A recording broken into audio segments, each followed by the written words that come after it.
तुम्ही माझं मनोबल वाढवण्यासाठी हे सगळं करताय समजतंय मला, पण इतक्या पुढे जाल मुहूर्त काढण्यापर्यंत जरा आवरा स्वतःला।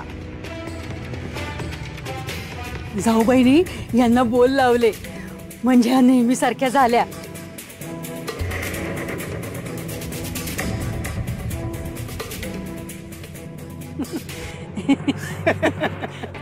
मालकीनबाई, मालकीनबाई, बाबाजींनी तुम्हाला लगोलग मठात बोलवलंय।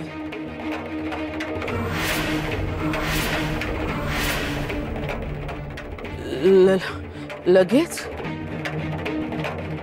चला लगोलग। लगेच का? आता आमासनी तसं काही सांगाय बोलायची परवानगी नाही, तुम्ही चला। एक काम करा, तुम्ही पुढे जा, वहिनी मागून येतील आणि बाबाजींना सांगा तुम्ही। जी।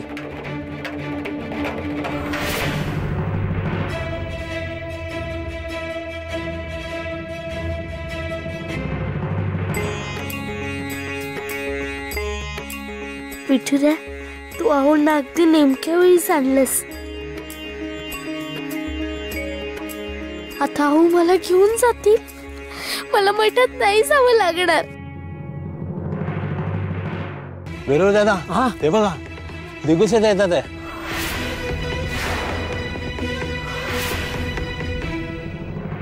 बाबाजीने सांगितलेलं सगळं ध्यानात आहे ना? सकुला मठात नेण्याच्या वाटेत कोणी आडवा आला की त्यांना मारून टाकू। मग दिगुसेट आले तरी बी त्यांना तोच नियम। सकुला वाचवायला ते मध्ये आले की त्यांना बी मारून टाकू।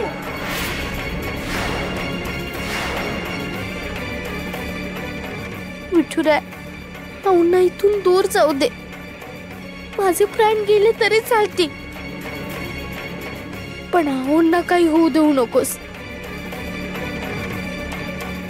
याच दिशेने येतात आहेत, याच दिशेने आले तर त्यांना मारून टाकू। हा जवळ आले, लपा लपा लपा, चला लपा।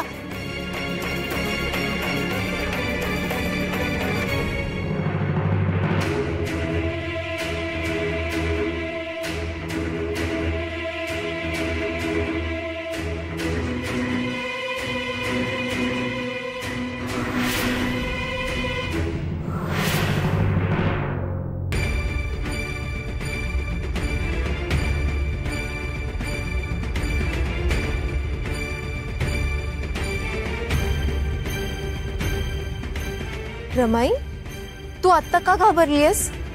नाही ग, घाबरले कुठे? त्या कार्टीबद्दल काय ऐकायला मिळेल तेच कळत नाही।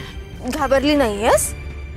अगं तुझं अंग बघ किती थरथरतंय, आणि बाबाजींनी बोलावलंय, ते काही तुला जाब नाही विचारणार आहेत। उलट तुझी ही अवस्था बाबाजींना मठात समजली असेल, म्हणूनच त्यांनी तुला बोलावणं पाठवलं असेल।